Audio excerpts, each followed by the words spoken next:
So picture this, a routine traffic stop in Davenport, Florida. In the back of a pickup truck, police find a container secured with chains and a big yellow radioactive warning label. Okay. And the driver, a man named Benjamin Johnson, claims it's a dirty bomb. Wow. Just just like that. Just like that, and instantly, everything shuts down. Explosive experts are mobilized, major highways are closed, the whole community goes into lockdown. And this was the hoax weapon. Exactly. It turned out to be a soil testing gauge. I mean, it had less radiation than a standard medical X-ray. But that's a chilling point, isn't it? Even something that is, technically harmless can mandate this massive immediate state and federal response. Well, absolutely. The cost, the paralysis. Yeah. That's the whole point of terrorism. Right. And it really reveals this fundamental tension in America's defense posture. We saw this when we were reviewing these chaotic local crime incidents and some really high-level national security testimony. And that's really the core of our deep dive today. We're asking, are we prepared for the day the real threat shows up? Yeah. Because we have these incredibly detailed plans for what to do after an explosion. The first 100 minutes, right. Exactly.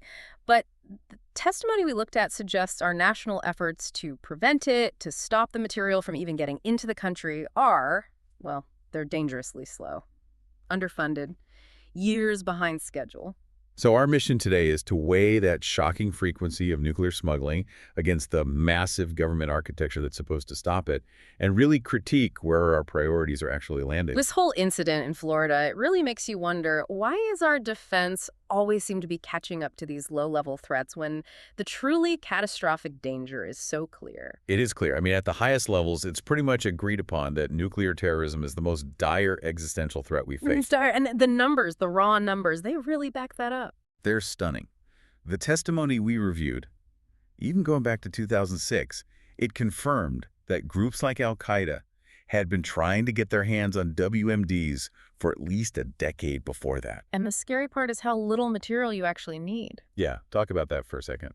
Well, for a full-on nuclear bomb, not a dirty bomb, but an actual atomic weapon, a terrorist only needs about 9 pounds of plutonium. 9 pounds? Or maybe 35 pounds of highly enriched uranium. I mean, that's an amount you could easily hide in a small van or even something like a personal watercraft. And this isn't just a theory, right? This material is actively being smuggled. It's in circulation. Oh, absolutely. If you just look at the period between 1993 and 2004, the IAEA, that's the International Atomic Energy Agency, Right. they confirmed 662 cases of nuclear or radiological material smuggling. 662. That's what, almost one a week for a decade? For over a decade. And when you break that number down, you see two really distinct dangers. Over 400 of those cases were dirty bomb materials, the kind of stuff that causes panic and contamination. Like the hoax in Florida. Precisely.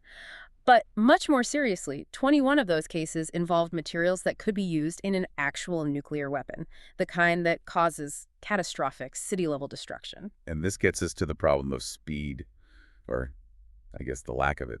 It's fascinating how a consistent critique in all this testimony is how painfully slow the government has been to respond. It really is. We saw testimony from Dr. Fred Eichel, a very respected defense expert, and he pointed out that the Defense Science Board had fully explained the need for better detection tools. When?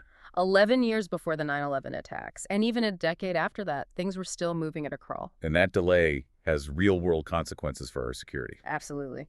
Senator Dianne Feinstein detailed how a GAO a government operation, successfully smuggled enough nuclear material for 2 dirty bombs across both our northern and southern borders. So the vulnerability is a proven fact. They walked it right across. They did? So what's our defense look like today?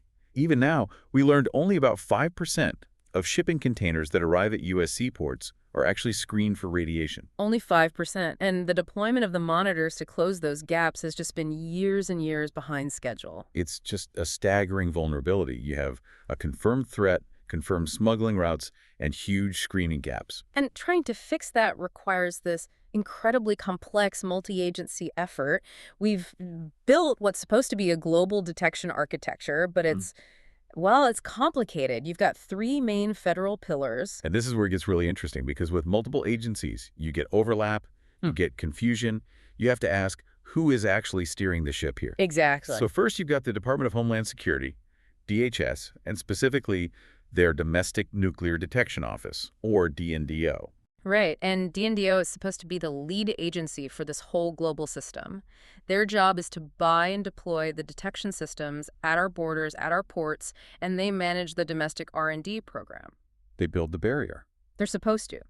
Then you have the Department of Energy, the DOE, mostly through the National Nuclear Security Administration, the NNSA. And their role is more scientific, right? Well, The national labs. Exactly. They maintain the core science, they support non-proliferation efforts to lock down materials overseas, and they provide the real technical muscle, like the render-safe teams that would actually disarm a bomb. And the third pillar. That's the Department of Defense, DoD, through the Defense Threat Reduction Agency, or DTRA. Their mission is more military-focused. So they're looking for threats outside the U.S. Right. They focus on things like mobile and standoff detection for hostile environments, supporting troops or intel ops where the other agencies just wouldn't operate. Okay, so you have these three big players, and the coordination has to be perfect. But the funding tells a really chaotic story. DNDO's budget grew, sure, from around $173 million up to a request of over $535 million. But that growth is deceptive, because it's where the cuts are happening that really matters for our long-term security. You're talking about the R&D budget. I am. The Senate Appropriations Subcommittee cut DNDO's research and development budget by a massive 30%. This wasn't just a trim. This was a deep cut into the future of our detection tech. And what's the specific impact of a 30% cut like that? Well, for one, the academic research program, which is what you need to train the next generation of nuclear scientists, that was essentially zeroed out, gone. And the programs designed to beat shielding challenges were cut in half. Okay, that point about shielding is critical. You have to understand this.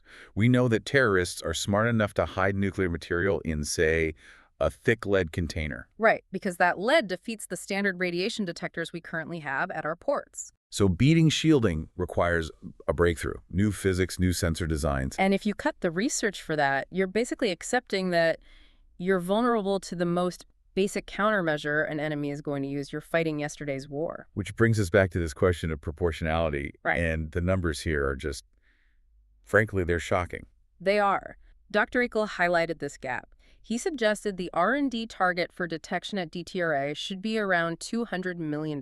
Okay, $200 million. Now, compare that to the $251 billion authorized for the F-35 fighter jet program in a single year. It's over 1,000 times larger. The budget for what we call the single greatest existential threat is 1,000 times smaller than the budget for one fighter jet program. It's a massive failure to match investment to risk. So we're betting that terrorists won't use lead shielding. That's a bet we just can't afford to lose. And this is where the conversation has to shift. It's not just about stopping a truck at the border. It's also about a concept called nuclear attribution. The ability to trace the material back to its source. The ultimate deterrent. We'll come back to that. But for now, let's assume all that prevention fails. Material gets in, a device is built, and it goes off. Now the burden shifts completely to local first responders, guided by that DHS document, planning for the first 100 minutes. And this whole plan is built on a really harsh premise that federal and state help is not going to be there right away. The first hour, it's all on local police, fire, and EMS. So the very first job is just figuring out if it's real. Is it an actual dirty bomb, or is it another hoax like in Florida? Exactly. And the protocol for that is very clear. It's the rule of 2 readings, 2 locations, 2 separate instruments. So you need multiple confirmation. It's a very high bar to avoid false positives. And the reading has to be 3 to 5 times above the natural background radiation. Once that's confirmed, the 100-minute clock starts ticking. And the number one priority, Tactic 6 in the plan, is life-saving. It's rescue. Immediately. Fire suppression, medical triage. That starts within 2 minutes of the explosion. And the guidance is explicit. You do not delay rescue because of radiation. So first responders are going right into a radioactive zone. They are. The guidance says responders arriving in the first 15 minutes should be wearing SCBA, self-contained breathing apparatus, because the airborne radioactivity in the plume is going to be acute. And they have to follow the ALRA principle. As low as reasonably achievable. Minimize your stay time, maximize your impact, and get out. Their other job is setting up the perimeters, the zones. Right. First is the initial hot zone. That's 250 meters, or about 800 feet in all directions from the blast. That's the most dangerous area. And the very center of that, about 20 meters, that's sealed off as the primary crime scene for the FBI. Beyond that hot zone, you have the shelter-in-place zone. It starts at 500 meters, about 1,600 feet, but it gets extended fast, up to 2 kilometers or 1.2 miles in the direction of the wind. The direction of the contamination plume. That's right. 2 kilometers in a dense city. I mean, you're talking about instantly paralyzing half of a downtown area. The instruction for the public is just get inside a solid building, close the windows, and wait. And making that decision, that 2-kilometer evacuation or shelter decision, that all depends on the mapping mission.